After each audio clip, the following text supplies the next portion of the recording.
ஸ்ரீ குருப்யோ நமக. இன்றைய தினம் ஸ்ரீ மகாபெரியவா அருளிய தெய்வத்தின் குரல் முதல் பாகத்தில் உள்ள அகமும் புறமும் என்கிற அத்தியாயத்தை பார்க்கலாம். மனுஷனாக பிறந்த ஒவ்வொருத்தரும் ஓயாமல் அலைந்து கொண்டிருக்கிறார்களே, எதற்காக? ஆசைகளை பூர்த்தி செய்து கொள்வதற்காகத்தான். வெளியில் இருக்கிற வஸ்துக்களிடம் உள்ள ஆசையால் அவற்றை பெறவே அலைகிறார்கள்.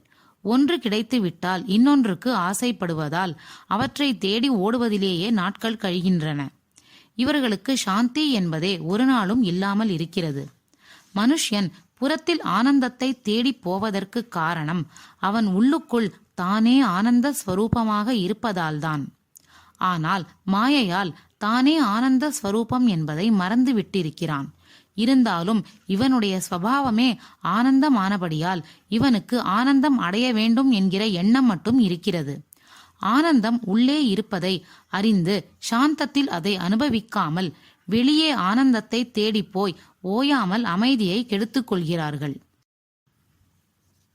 தன் நிஜ ஸ்வரூபம் என்ன என்று ஒருவன் அம்பாளின் கிருபையால் பிரார்த்தித்து ஆத்ம விசாரம் தியானம் செய்து பார்த்தால் தானே பூரண ஆனந்த வஸ்து என்று தெரிந்து கொள்வான். சமுத்திரம் இருக்கிற இடத்திலேயே கரையை விட்டு வராமல் இருந்தாலும் அதனிடம் நதிகள் போய் விழுகின்றன. அப்படியே ஆசைகள் இவனிடம் வந்து விழுகின்ற போதிலும் ஒருவன் தன் உண்மையான ஸ்வரூபத்தை அறிந்திருந்தால் நதிகள் சமுத்திரத்தில் மறைவது போல் இவனிடமும் ஆசைகள் மறைந்து விடுகின்றன. மனது அசைவதற்கு இடமே இல்லாமல் பரமசாந்தமாக நிற்பான். பதவி, பணம், ஸ்திரீ புருஷாள், கௌரவம், பப்ளிசிட்டி என்று இப்படி வெளியிலிருந்து நமக்கு ஆனந்தம் கிடைப்பதாக எண்ணிக்கொண்டு ஓயாமல் எத்தனம் செய்வது அத்தனையும் சமுத்திரமாக இருக்கிற நாம் அதை அறியாமல் ஒரு சொட்டு ஜலத்துக்காக தவிக்கிற மாதிரிதான். நாமே பூரண வஸ்து. வெளியில் இருக்கிற அத்தனை ஆனந்தமும் நமக்குள்ளேயே அடக்கம். வெளி மாதிரி இருப்பதிலிருந்து தானாக எது வந்தாலும் வரட்டும். சமுத்திரம் நதிகளை அடக்கிக் கொள்வது போல் அவற்றையும் உள்ளே இருப்பதோடு சேர்த்து கொள்வோம்.